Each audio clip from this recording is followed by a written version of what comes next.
समर्पित बाल दिवस पर डे केयर और बच्चों की खास सेंटर बॉस बेबी क्लब ने जरूरतमंद बच्चों को विंटर एसेंशियल किट्स वितरित की।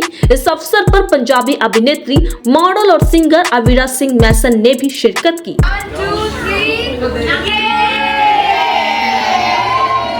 बॉस बेबी क्लब के फाउंडर रजनीश वर्मा और डायरेक्टर डॉक्टर रुचिका गोकलानी ने अभिनेत्री अवीरा सिंह के साथ मिलकर आसपास के 30 जरूरतमंद बच्चों में ये किट्स वितरित करके अपनी पहली सालगिरह की खुशियां साझा की। बच्चों के लिए इन विंटर एसेंशियल किट्स में कंबल, बिस्किट, जूस और टॉफियां डाली गई। मैम, बॉस बेबी क्लब आपने खोला, पर्पस क्या है मैम? हमारा पर्पस है कि ट्राई सिटी में एक बच्चों का proper holistic health development centre नहीं है। तो हम लोग अकेले ही ऐसे होलिस्टिक हेल्थ डेवलपमेंट सेंटर हैं जो बच्चों की A to Z her service यहाँ पे देते हैं। क्या क्या सर्विस है और कैसे बच्चों को यहाँ पर एंट्री हो सकती है या कह सकते हैं कि एडमिशन हो सकती है? हमारे पास 6 महीने से लेकर 10 साल तक के बच्चे आ सकते हैं। एंड हमारी जो सर्विसेज इंक्लूड होती हैं, हमारा डे केयर होता है, full day care, half day care, hourly basis पे डे केयर। कोई पेरेंट्स अगर 2 घंटे के लिए भी वर्किंग है, किसी पेरेंट्स को अगर होमवर्क करना है और यहाँ पर आप अपने बच्चे को छोड़िए, आप बैठ के काम करिए, आप बच्चों के ऊपर देख भी सकते हैं। हमारे पास क्लिनिकल साइकोलॉजिस्ट हैं, फिजिकल फिटनेस ट्रेनर हैं, किसी बच्चे का डिलेड माइलस्टोन है वो भी हम देखते हैं। हर तरह की स्किल्स उनके डेवलपमेंट के ऊपर फोकस किया जाता है। फिटनेस सेंटर भी है। कोई ऑटिस्टिक बच्चा है, अगर उसको सिर्फ एक्सरसाइजेस करानी है, हमारे पास वो सुविधा भी है। क्या एड्रेस है मैम बॉस बेबी केयर का? Boss baby club sector 5 Panchkula में बेस्ड है। ये अर्बन एस्टेट पड़ता है एंड ये सेंटर हर एक के लिए ओपन है। हम लोग पूरा साल ओपन रहते हैं, हमारी कोई छुट्टी नहीं होती है। सुबह 9 बजे से लेकर रात के 11 बजे तक। जी, अवीरा सिंह पहुँचे, मॉडल हैं और एक्ट्रेस हैं। हम बातचीत करेंगे। मैम, आप खुद बच्चे जैसे लगते हैं तो आज बच्चों के प्रोग्राम में पहुँचे हैं और आज चिल्ड्रन डे भी है, कैसा लग रहा है? अच्छा तो बहुत लगता है। पहली बात तो आपने बोला कि मैं लगती हूँ, बट मैं एक्चुअली 26 साल होने के बावजूद भी मेरे शौक हर एक चीज़ I'm like a kid at my heart। तो यहाँ आके तो ऑब्वियसली वो चीज़ होता है ना, माहौल मिल जाता है जैसा चाहिए, तो वो चीज़ फुलफिल हो चुकी है। जब आप बच्चे थे तो कैसा लगता था? क्या ऐसे बेबी केयर होते थे, ऐसे क्लब होते थे? बेबी केयर नहीं होती थी, लाइक क्रैच होते थे। एंड मैं तो क्रैच, कभी आपके? हाँ, मेरे सिंगल मदर थे एंड वो वर्किंग थे, तो उनके साथ मतलब उस वजह से लाइक यू नो मेरा ब्रदर और मैं क्रैचेस में ही I think half of my life have spent there.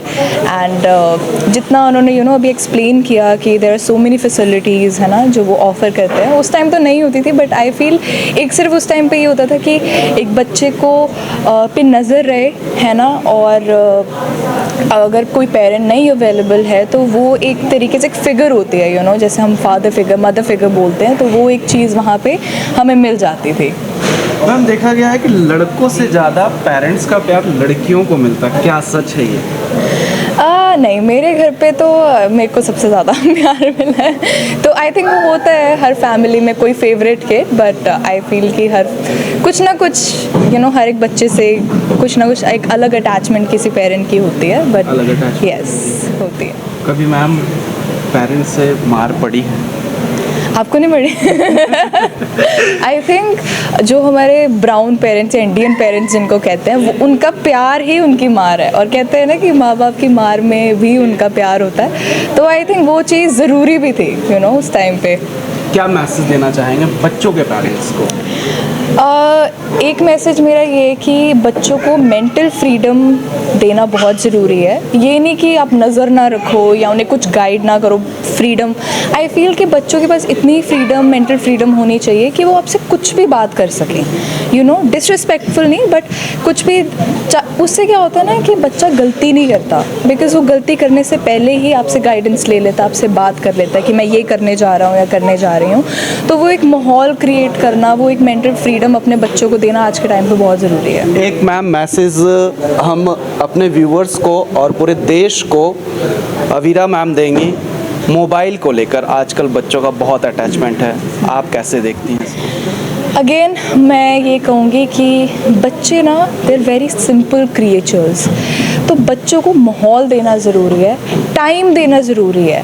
आप टाइम नहीं देते हो तभी आप और चीज़ों की तरफ जाते हो, आप टीवी की तरफ जाते हो, फ़ोन की तरफ जाते हो, आप इन चीज़ों की तरफ जाते हो। जब आप अपने बच्चों के लिए टाइम निकालना शुरू हो जाओगे, आई थिंक उनका यहाँ ध्यान भी नहीं जाएगा। Thank you ma'am, thank you. Thank you so much. वीरा सिंह थे हमारे साथ और आज पंचकुला पहुंचे थे, हमने इनसे बातचीत करी। आज चिल्ड्रन डे भी है और इसी तरह से लगातार एक्टिविटीज़ क्लब में देखने को मिलेगी। बॉस बेबी केयर क्लब है, पंचकुला स्थित 5 सेक्टर में स्थित है। तो रिक्वेस्ट है कि आप भी आएँ अपने बच्चों को लेकर और एक बार ज़रूर यहाँ विज़िट करें। कैसे आए हो आप लोग यहाँ पर? हमें कंबल मिला है तो आए हम यहाँ ये कंबल किसने दिया है? पे। एनजीओ से मिला है। एनजीओ से मिला है। कंबल दिखाओगे जरा आप लोग? ये आप लोग खुश हो? हाँ, अच्छा, कहाँ से आए आप लोग? जग्गियों में से। अच्छा, चलो।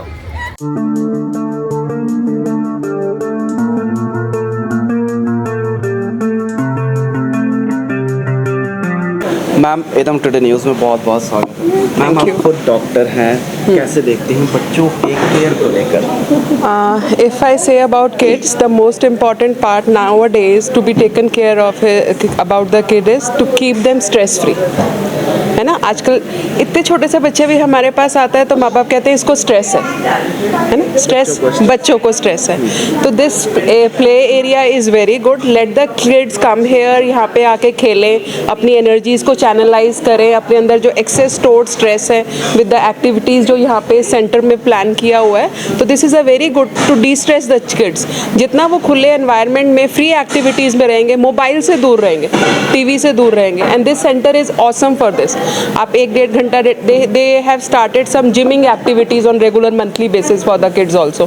तो आप ये सोचिए 2 घंटे अगर बच्चा यहाँ पे स्पेंड करके जाता है तो वो मोबाइल से दूर है, टीवी से दूर है, वो एक प्लेस पे नहीं बैठा है, उसकी बॉडी मूव कर रही है, सारा उसकी बॉडी में सारी एनर्जी फ्लो कर रही है। तो this is excellent setup for kids. Ma'am अक्सर देखा गया है कि अब धीरे धीरे जो नए जनरेशन आ रहे हैं, बच्चों के वेट से ज़्यादा उनके स्कूल का बैग का वेट ज़्यादा बढ़ता जा रहा है। तो ऑब्वियस है मैम कि स्ट्रेस होगा बच्चों को। स्ट्रेस स्कूल के बैग के वेट से ज़्यादा बच्चों के ऊपर जो हम मोबाइल्स की रील्स देखते हैं ना, उसका ज़्यादा है। इफ़ हम बच्चों को अगर 2 घंटे मोबाइल छुड़ा के अगर आधा घंटा यहाँ भेजोगे ना, स्ट्रेस ऑटोमेटिकली चला जाएगा। स्कूल से आते ही वो बैग उतारते हैं टीवी के आगे, टीवी से हट के मोबाइल पे, मोबाइल से हट के टीवी पे और फिर सो जाते हैं। तो डी स्ट्रेस हुए कहाँ पे? हम हर चीज़ स्कूल पे क्यों डालते हैं? हम why we put all the things on the school. School हमारे बच्चों के लिए फाउंडेशन है। अगर वो वहाँ पे अगर कोई फ्लॉज है तो हमारे बच्चों के लिए ही है ना। स्कूल बैग कैरी करना पड़ रहा है तो ठीक है ना, वजन उठाने की आदत होनी चाहिए, दे विल गेट स्ट्रॉन्ग। पर लेकिन डी स्ट्रेस होना बच्चों के लिए बहुत ज़रूरी है और जितना वो एक्टिविटीज़ में इन्वॉल्व रहेंगे उतना बेटर रहेगा उनके लिए। मैम मोबाइल को लेकर क्या मैसेज देना चाहेंगे? मोबाइल की एक्टिविटी बहुत ज़्यादा बच्चों में देखा जाता है, तो इसको लेकर आप क्या मैसेज देंगे? मैं ये कहूँगी कि जब बच्चे मोबाइल पे हों, आप मोबाइल छोड़ाइए, हमारे पास ले आइए, रेस्ट आप हमारे ऊपर छोड़ दीजिए, will take care of everything. यहाँ बात करता हूँ मैम, मेरी बेटी 5 साल की है और उसे मोबाइल को लेकर बहुत ज़्यादा कभी कभी अग्रेसिव भी हो जाती है कि पापा मुझे मोबाइल चाहिए, मामा मुझे फ़ोन चाहिए। तो क्या लगता है कि मैं खुद, अगर मैं जर्नलिस्ट हूँ और मैं अपने बेटी को लेकर आपके पास क्वेश्चन करूँ, तो मैम बेटी का मोबाइल की जो आदत है वो मुझे छुड़ाना, तो कैसे छुड़ाइए? आप जब उसके साथ बैठते हैं आप खुद मोबाइल मत लीजिए। जब उसके साथ क्वालिटी स्पेंड करते हैं, मेक श्योर कि आपका मोबाइल आपकी रीच में ना हो। जब वो स्कूल से आती है, जब आप ऑफिस से स्पेशली जब उसके पास घर जाते हैं, मेक श्योर कि 1 घंटा, आधा घंटा, 10 मिनट, 5 मिनट जब आप उसके पास बैठ के time spend, you don't have your mobile with you. जब आप उसके साथ क्वालिटी टाइम स्पेंड करेंगे, उसको समझ आएगा कि पापा मेरे से बात कर रहे हैं और उनके लिए इतना इंपॉर्टेंट है कि अपना फ़ोन छोड़ के मेरे से बात कर रहे हैं। She will say copy you. Thank you ma'am, thank you so much ma'am. और एक चीज़ मैं ऐड करना चाहूँगी, आज से 3 साल पहले एज अ कपल हम लोग कुछ इंसिडेंट से निकले थे जिसकी वजह से मैं पूरा बेड पे थी। ये हैं जिनकी वजह से आज मैं खड़ी हो पाई हूँ, चल पाई हूँ। इन्होंने मुझे विश्वास दिलाया कि फ़िज़िकल थेरेपी बहुत ज़रूरी है मेंटल थेरेपी के साथ, जो हम लोग अपने बच्चों में यहाँ पर डालते हैं। So she is an inspiration behind this centre as well. तो आपने मुझसे पूछा था कि क्या सोच के आपने ये सेंटर करा है। जब हम खुद उस मुसीबत से निकले और हमारे को इन्होंने सपोर्ट करा, तो मुझे लगा हमारी तरह बहुत लोग होंगे जिन्हें सपोर्ट की ज़रूरत होगी, इसीलिए हम लोगों ने ये सेंटर खोला है। Thank you so much ma'am. मैं आपको पीछे का बैकग्राउंड भी दिखा देता हूँ कि किस तरह से बॉस बेबी केयर में किस तरह से बच्चों को, आप मेरे सामने देख सकते हैं कि बच्चे यहाँ वाकई फ़िज़िकल एक्टिविटी, जिस तरह से मैम ने बताया कि फ़िज़िकल एक्टिविटी बहुत ज़रूरी है, तो यहाँ फ़िज़िकल एक्टिविटी के लिए काफ़ी इंस्ट्रूमेंट आप देख सकते हैं। और पंचकुला के 5 सेक्टर में ये मौजूद है बॉस बेबी केयर। और अपने बच्चों को, यहाँ तक कि जब पत्रकारों ने ये सवाल पूछा कि क्या मिडिल क्लास के बच्चों के लिए अफोर्डेबल है, तो मैम ने कहा कि खास करके यहाँ मिडिल क्लास के बच्चे ही आते हैं। तो आप भी विज़िट करें बॉस बेबी केयर।